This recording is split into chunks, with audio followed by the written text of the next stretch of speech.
Bu Presiden Advokat Indonesia.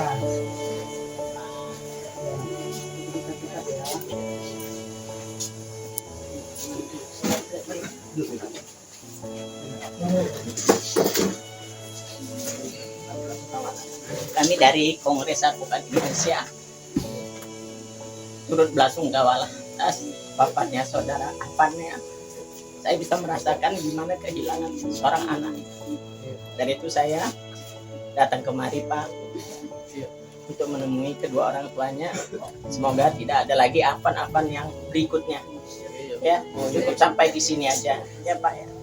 Seorang nyawa itu anak tidak bisa diganti dengan apa. Betul. Ya, saya tahulah itu karena saya punya 3 anak juga ya. Tapi gua harus bersabar. Mungkin udah juga takdir untuk Afan ya, kita serahkan kepada Tuhan. Semoga dia mendapat tempat yang terbaik Bu, di sisi Allah Subhanahu wa taala. Ini anak ketiga ya Bu ya. Oh, anak kedua. Yang kedua belum berumah tangga saya dengar ya. Masih muda ya Pak ya. Masih muda. Oh, ini nomor 1. Tapi dia juga berjuang untuk keluarga kan, mencari nafkah untuk keluarga ya. Saya juga melihat hal ini ya. Ini suatu keprihatinan untuk kita semuanya. Karena mereka juga berjuang untuk kesejahteraan hidup yang saya tahu ya, bukan untuk kekayaan. Ya, saya banyak turun ke lapangan Pak, ke bawah. Jadi saya sangat mengerti keadaan orang-orang di bawah seperti ini. Ya. Tapi Bapak Prabowo juga sudah hadir kemari ya, tadi malam ya. Kalau saya lihat Bapak Prabowo ini memang berjuang untuk rakyat. Ya, kita nggak tahu lah sekelilingnya, kita nggak usah ini. Tapi yang kita lihat Pak Prabowo, dia pernah mengatakan jiwa raga saya untuk rakyat. Itu yang kita lihat. Ya, jangan kita juga menilai yang tidak benar. Ya, dia lagi berjuang untuk semuanya saya lihat. Salah satu ada yang tidak benar itu biasa Bu. Ya. Tapi mari kita jaga supaya negara kita ini kondusif. Ya, tidak ada perpecahan Bu. Ya, memang ini sangat disakitkan. Saya bilang sampai bisa satu orang tewas lah istilahnya ya Pak ya, dalam keadaan seperti ini ya.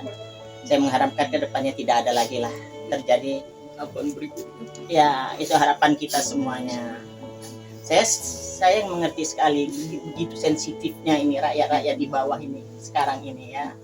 Ya, saya inginkan juga DPR ini mengerti, cukup mengerti bagaimana dia sebagai perwakilan rakyat ya, mengayomi rakyat yang seharusnya dia mengayomi rakyat ya. Tapi mungkin ada kesalahpahaman atau apa, mari kita perbaiki bersama-sama. Kalah ya, untuk khusus polisi juga seharusnya polisi ini menjaga rakyat, menjaga keamanan rakyat dan menjaga rakyat, tidak juga terlalu brutal seperti ini. Tapi kami dari Kongres Advokat Indonesia, walaupun yang 7 orang ini akan ditangani oleh hukumnya polisi yang menangani proses hukum yang 7 orang polisi ini, tapi kami tidak diam Bu, sebagai advokat ya, sebagai pejuang kita ini, pejuang hukum, kami akan mengawasi itu semua ya, supaya tidak lagi ada kesewenang-wenang. Dan Pak Prabowo juga mengatakan tidak boleh juga aparat itu seperti ini kan, itu ya, sampai ada korban. Seharusnya dia melindungi masyarakat, itu yang harus dilakukan.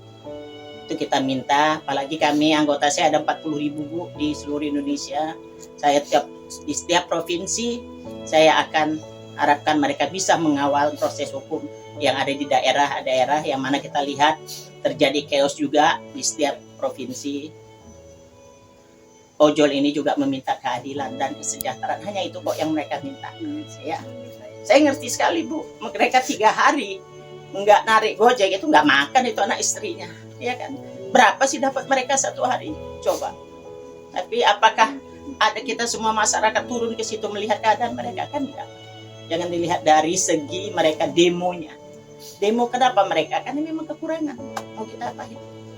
Saya harapkan ini pemerintah memperhatikan inilah, dan saya yakin DPR dan Pak Prabowo pasti akan mendengar aspirasi mereka ini semuanya. Kalau tidak, kita turun tangan juga sebagai Kongres Advokat Indonesia, karena ini memang tugas kita. Kita mempunyai ini lembaga bantuan hukum yang prosesnya cuma-cuma Pak kalau lapor ke kita ya. Jadi ibu nggak usah sedih, bapak nggak usah sedih, kita ada di belakang bapak dan ibu memperbaiki negara kita ini sama-sama.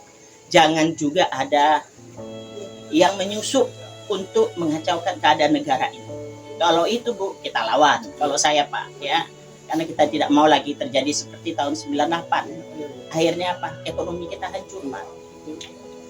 Perusahaan tutup, kita nggak makan, ya kan Pak? Janganlah itu terulang lagi.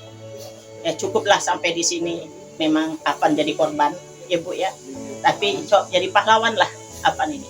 Pahlawan keluarga dan pahlawan ojol juga. Pahlawan ibu juga. Ibu nggak usah sedih. Saya yakin udah surga tempat dia Bu ya. Ya dia anak, saya dengar anak baik ini. Apa ini? Ya anak baik siapa? Mencari nafkah untuk keluarga. So, Pak, jangan sedih ya Bu ya. Berdoa untuk dia. Saya yakin surga tempatnya. Amin. Saya yakin dengan doa orang ribuan kepada dia. Saya juga tergugah kok hati saya Bu. Saya datang kemarin ini bukan untuk apa ya. Saya bisa merasakan kehilangan anak itu gak gampang lah ya. Tapi dengan adanya semua bantuan dari Kongres Advokat Indonesia juga akan memperhatikan ini, dan saya lihat banyak tamu-tamu yang lain tadi itu juga untuk membuat kita semuanya bahwa kita ini bersatu. Ibu harus bisa merelakan dan dia anak baik dan surga tempatnya. Mudah-mudahan dia mati syahid ya, sebagai pahlawan orang tua dan sebagai pahlawan teman-temannya.